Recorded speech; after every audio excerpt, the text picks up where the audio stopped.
नमस्कार दोस्तों, break exam में आप सभी का स्वागत है। इंडियन पॉलिटी में आज हम संघ और राज्य के बारे में विस्तार से जानने वाले हैं और अंत में इससे जुड़े हुए महत्वपूर्ण एमसीक्यू क्वेश्चन भी देखने वाले हैं।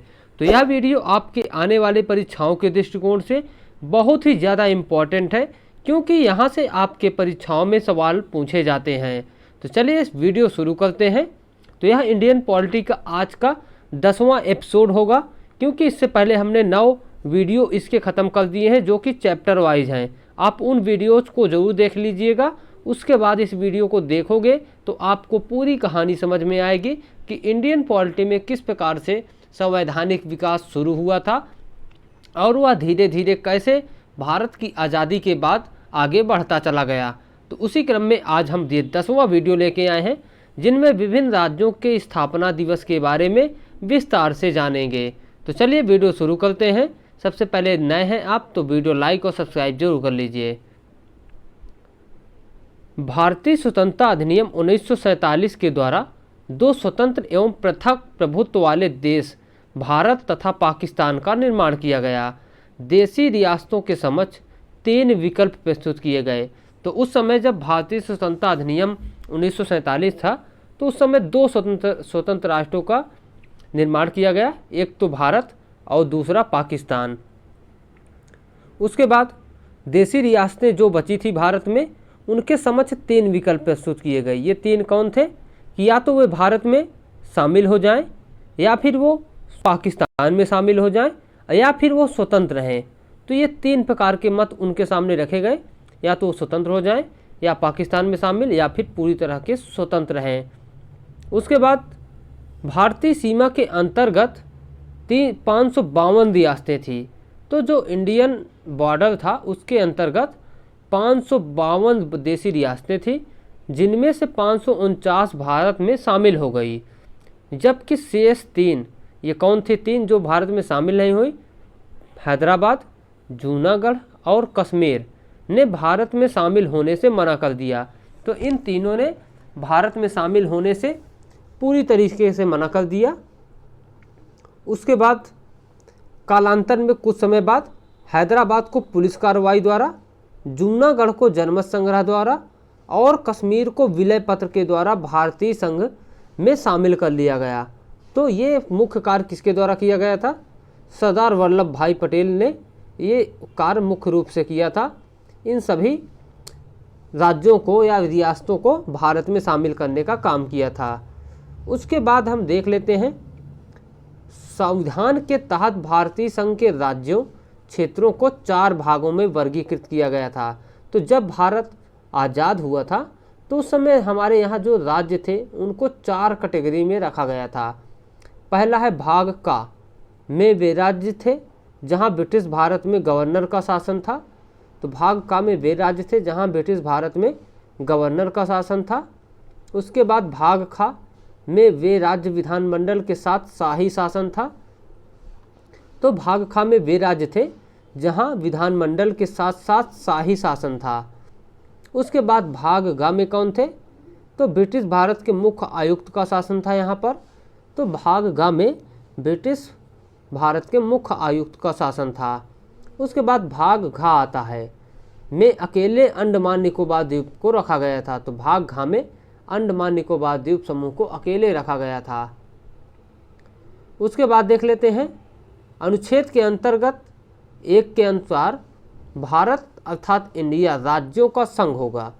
तो ये भारत या इंडिया राज्यों का संघ होगा, अनुच्छेद 1 के अनुसार कहा गया है।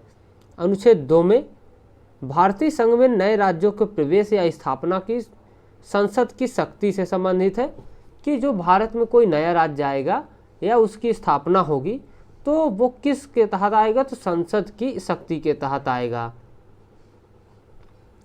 अनुच्छेद 3 देख लेते हैं, नए राज्यों के निर्माण और वर्तमान राज्यों के क्षेत्रों, सीमाओं या नामों में परिवर्तन करने की संसद की शक्ति अनुच्छेद 3 के तहत है। उसके बाद संसद साधारण बहुमत से नए राज्यों का निर्माण कर सकती है। तो संसद साधारण बहुमत से नए राज्यों का निर्माण कर सकती है। वहीं हम आगे देख लेते हैं,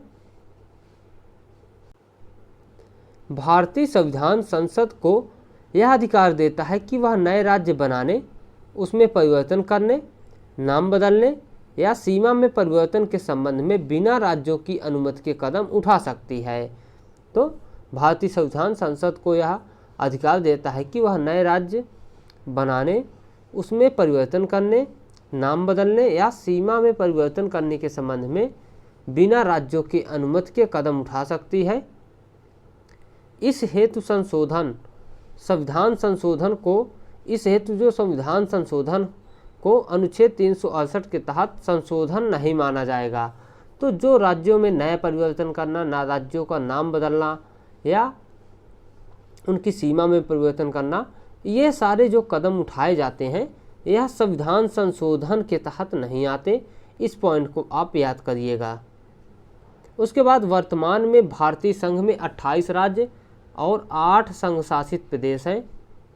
संसद संविधान में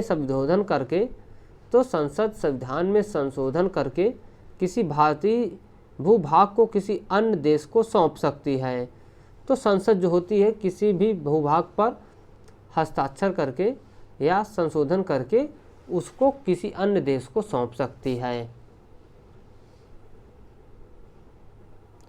उसके बाद जून 1948 में भारत सरकार ने एस.के. धर की अध्यक्षता में भाषाई प्रांत आयोग का गठन किया गया। तो भारत सरकार ने एस.के. धर की अध्यक्षता में भाषाई सुधार आयोग या प्रांत की नियुक्ति की। कब? जून 1948 में। उसके बाद इस आयोग ने अपनी रिपोर्ट दिसंबर 1948 में पेश की थी। आयोग ने राज्यों का पुनर्गठन भाषाई आधार की बजाय प्रशासनिक सुविधा के अनुसार किए जाने की सिफारिश की। तो इस आयोग ने अपनी रिपोर्ट दिसंबर 1948 में पेश की। आयोग ने राज्यों का पुनर्गठन भाषाई आधार के बजाय प्रशासनिक सुविधा के अनुसार किए जाने की सिफारिश किया। उसके बाद दिसंबर 1948 में कांग्रेस द्वारा एस.के. धर कमीशन की अनुशंसाओं पर या का अध्ययन करने हेतु जे.वी.पी. समिति का गठन किया गया। फिर 1948 के लास्ट में जे.वी.पी. समिति का गठन किया गया। इस समिति में कौन कौन थे? तो जे से मतलब जवाहरलाल नेहरू, वी से वल्लभ भाई पटेल और पी से पट्टाभी सीतारमैया। तो ये 3 सदस्य इसमें शामिल थे।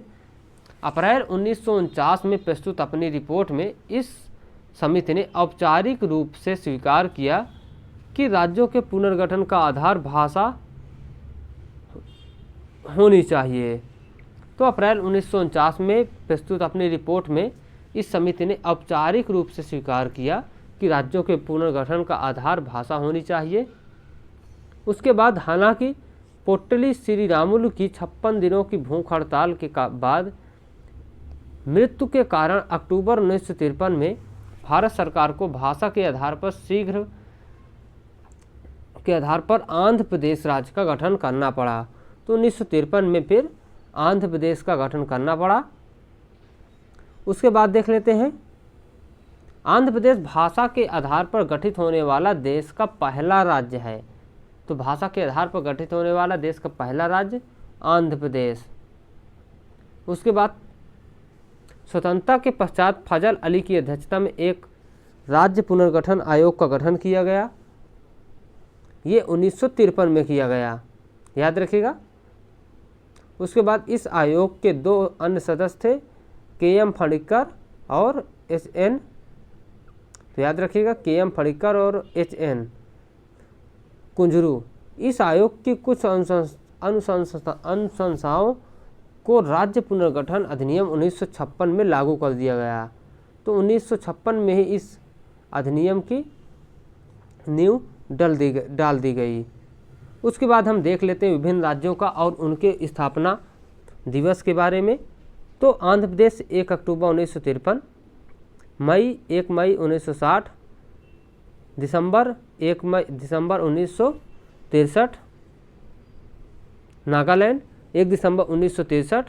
उसके बाद हरियाणा 1 नवंबर 1966। उसके बाद हिमाचल प्रदेश 25 जनवरी 1971।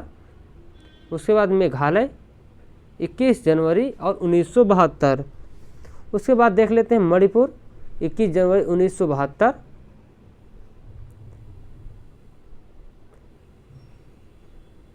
उसके बाद मणिपुर, तो मणिपुर में 21 जनवरी 1972। फिर उसके बाद है मणिपुर के बाद त्रिपुरा, 21 जनवरी 1972 को त्रिपुरा का गठन किया गया। उसके बाद है सिक्किम, 16 मई 1975, तो 16 मई 1975 को सिक्किम का गठन हुआ। उसके बाद मिजोरम, रॉयल मिजोरम 20 फरवरी 1987, तो 20 फरवरी 1987 को मिजोरम का गठन हुआ, ये भी याद रखिएगा। मिजोरम के बाद अरुणाचल प्रदेश देख लेते हैं, 20 फरवरी 1987 को इसकी स्थापना हुई। उसके बाद गोवा की 1987 में इसकी भी स्थापना हुई। उसके बाद छत्तीसगढ़ की सन 2000 में 1 नवंबर को हुई थी। उसके बाद उत्तराखंड की, तो इसका उत्तर प्रदेश से काटकर इसको अलग किया गया है, तो इसकी स्थापना उत्तराखंड की 9 नवंबर 2000 को। उसके बाद झारखंड 25 नवंबर 2000 को झारखंड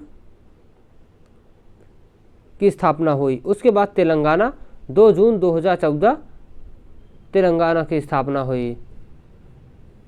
उसके बाद आइए बढ़ते हैं महत्वपूर्ण एमसीक्यू क्वेश्चन की ओर, जो आपके आने वाले परीक्षाओं के दृष्टिकोण से बहुत ही ज़्यादा इम्पोर्टेंट हैं। इसके धर कमीशन की अनुशंसाओं पर, तो पहला प्रश्न है, इसके धर कमीशन की अनुशंसाओं का अध्ययन करने हेतु जेवीपी समिति में कौन कौन सदस्य शामिल थे? तो इसका सही जवाब क्या होगा बताइए। पहला है जवाहरलाल नेहरू, दूसरा है वल्लभ भाई पटेल और तीसरा है पट्टाभी सीतारमैया। तो इसका सही जवाब है ऑप्शन डी, उपर्युक्त सभी। काफ़ी ज़्यादा इम्पॉर्टेंट है। इसके धर की कमीशन की अनुशंसाओं का अध्ययन करने हेतु गठित जेवीपी समिति में तीनों सदस्य शामिल थे। आइए बढ़ते हैं अगले प्रश्न की ओर। इसके धर कमीशन की अनुशंसाओं का अध्ययन करने हेतु जेवीपी समिति कब गठित की गई थी? तो जेवीपी समिति दिसंबर 1948 में गठित की गई थी। ऑप्शन ए इसका सही जवाब है। आइए बढ़ते हैं अगले प्रश्न की ओर। भारत सरकार को भाषा के आधार पर आंध्र प्रदेश राज्य का गठन कब करना पड़ा? तो इसका सही जवाब है अक्टूबर 1953। ऑप्शन ए इसका सही जवाब है, क्योंकि श्री राम पोट्टलू की मृत्यु हो गई थी भूख हड़ताल के कारण, जिस कारण से आंध्र प्रदेश को पहला राज्य भाषा के आधार पर गठित करना पड़ा। उसके बाद अगला प्रश्न देख लेते हैं। जूनागढ़ को किसके द्वारा भारतीय संघ में शामिल किया गया? तो इसका सही जवाब है ऑप्शन ए, जनमत संग्रह। इसको याद रखिएगा, जा से जनमत, ऐसे याद रखना, जा से जनमत, इसीलिए ऑप्शन ए इसका सही जवाब है। आइए बढ़ते हैं अगले प्रश्न की ओर। हैदराबाद को किसके द्वारा भारतीय संघ में शामिल किया गया? तो हैदराबाद को भारतीय संघ में पुलिस कार्रवाई द्वारा शामिल किया गया। ऑप्शन बी इसका सही जवाब है। आइए बढ़ते हैं अगले प्रश्न की ओर। जम्मू कश्मीर को किसके द्वारा भारतीय संघ में शामिल किया गया? तो जम्मू कश्मीर को विलय पत्र द्वारा भारतीय संघ में शामिल किया गया। ऑप्शन सी इसका सही जवाब है, विलय पत्र। उसके बाद अगला प्रश्न है, स्वतंत्रता के पश्चात फजल अली की अध्यक्षता में एक राज्य पुनर्गठन आयोग का गठन किया गया। तो फजल अली की अध्यक्षता में कब एक आयोग का गठन किया गया? तो इसका सही जवाब है 1953। ऑप्शन ए इसका सही जवाब है 1953। आइए बढ़ते हैं अगले प्रश्न की ओर। स्वतंत्रता के पश्चात गुजरात राज्य का गठन कब हुआ? तो इसका सही जवाब है 1 मई 1960। ऑप्शन ए इसका सही जवाब है 1 मई 1960। आइए बढ़ते हैं अगले प्रश्न की ओर। स्वतंत्रता के पश्चात महाराष्ट्र राज्य का गठन कब हुआ था? तो इसका भी सही जवाब है ऑप्शन ए, 1 मई 1960। याद रखिएगा, 1 मई 1960। आइए बढ़ते हैं अगले प्रश्न की ओर। स्वतंत्रता के पश्चात हरियाणा राज्य का गठन कब हुआ था? तो हरियाणा राज्य का गठन 1966 में हुआ था।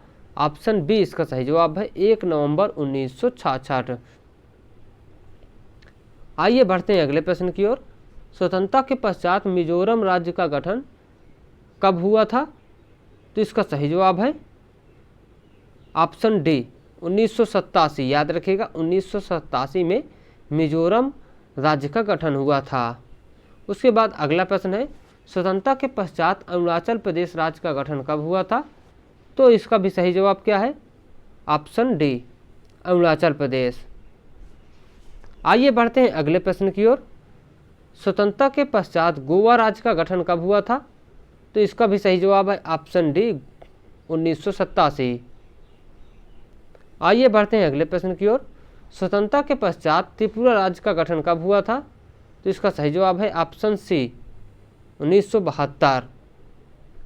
उसके बाद स्वतंत्रता के पश्चात मेघालय राज्य का गठन कब हुआ था? तो इसका भी सही जवाब क्या है? Option C 1972।